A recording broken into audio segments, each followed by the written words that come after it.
Quem voltou a causar, Pedro, pelo menos no meio jornalístico, foi o Ciro Gomes. Sabe o que foi que ele fez? Atacou Lira, presidente da Câmara Federal, e o Centrão. Disse que no Congresso há uma coalizão de picaretas. Vamos ver esse trecho? Repare, o Lira foi eleito pelo Bolsonaro. O Lira é a representação daquilo que a gente convencionou chamar de centrão, porque a gente gosta de chamar de coisa grave, mas é uma coalizão de picaretas. Tem gente boa, tem gente mais conservadora, e eu tenho profundo respeito pela diversidade do parlamento e até pelo Lira, que é muito hábil, que é muito, enfim. Mas a questão básica é o seguinte, que a pedagogia da chantagem, do toma lá da cá, da roubalheira, virou a linguagem, e o Lula chega, ao invés de enfrentar isso, concilia, mas nem tenta. A turma do PT se zanga, mas a minha questão é assim, nem tentaram. O Lira não foi eleito pelo Bolsonaro e ficou não. Quando o Lula tomou posse, o Lira foi eleito com o acordo e o voto do PT. E apoio do Lula. E qual era a linguagem? A linguagem é essa daí. É o toma lá da cá. E aí não tem limite. O Lula fez espalhar na mídia amestrada do Brasil que vetou 5,3 bilhões de reais de emenda de comissão. E que a razão do Lira estar aborrecido é porque ele vetou isso. É mentira, ou a pior das mentiras, escrevi na newsletter, a meia verdade. O Lula sancionou 53 bilhões e 400 milhões de reais de emendas. Isso é simplesmente recorde histórico. O Bolsonaro no último ano tinha aplicado 35 bilhões.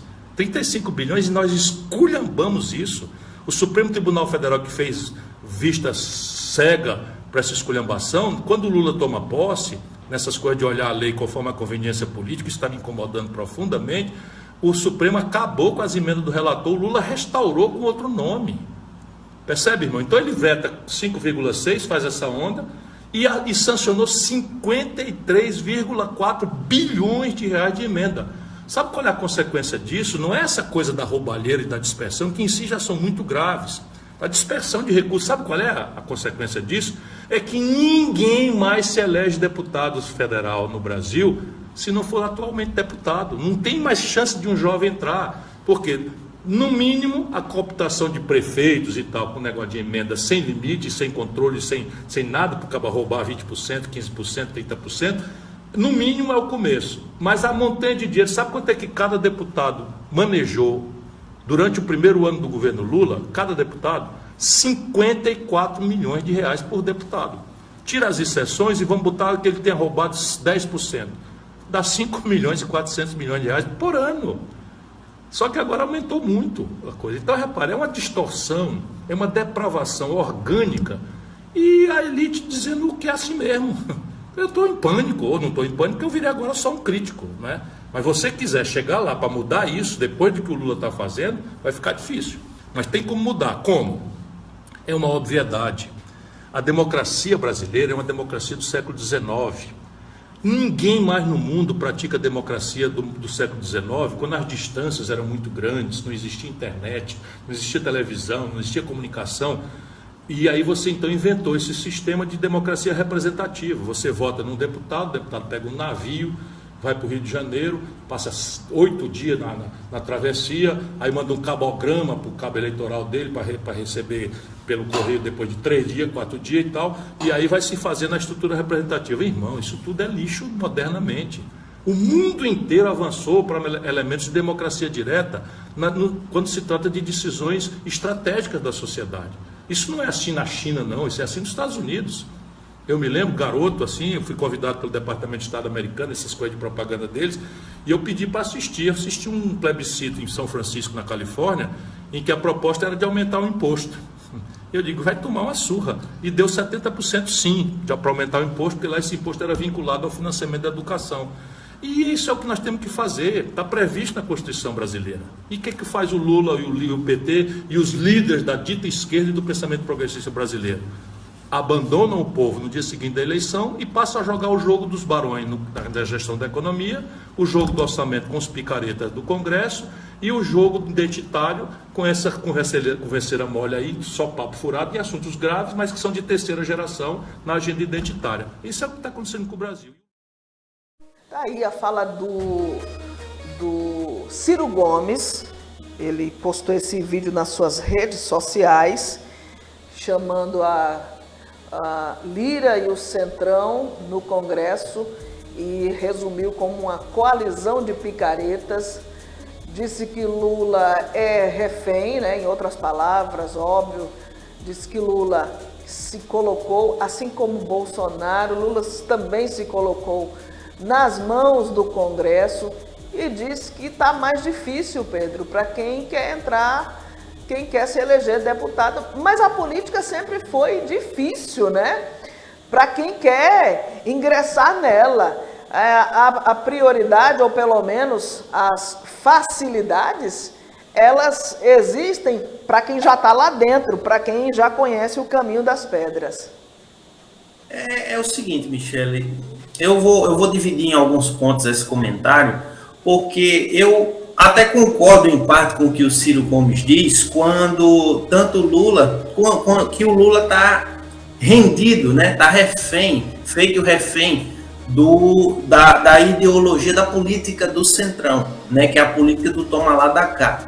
Agora, até que me prove o contrário, eu nunca vi um Congresso Nacional de outra forma que não essa. A política, né? É do toma lá da cá. Eu nunca vi em momento algum existir tal diferença de políticos que fazem aquilo porque é a favor do povo. Isso está no discurso, mas isso não está na prática. Né? Na prática não tem essa do eu estou fazendo porque é o melhor para a população. Ora, isso aí é brincar com a inteligência do eleitor, né? Até porque a gente sabe muito bem que para que cada parlamentar vote favorável a uma emenda, a um projeto, a um decreto, a uma lei, eles precisam ter a garantia de que pelo menos aquele recurso, aquela ajuda financeira na época política, vai lá para a sua base de apoio. Isso é o mínimo, sem contar a corrupção e os desvios que existem por trás, que a gente nem sabe. Ele falou aí em números, cerca de até 30%, que poderia chegar a quase 5 milhões no bolso de um deputado. Se for verdade isso que ele disse, Pedro, em 4 anos, um deputado federal embolsa 20 milhões de reais? Pois é, né? Mas a questão do Ciro Gomes é o seguinte, que ele diz que vê com maus olhos esse Centrão, né? Isso em outras palavras. Ele diz que não vê com bons olhos esse Centrão.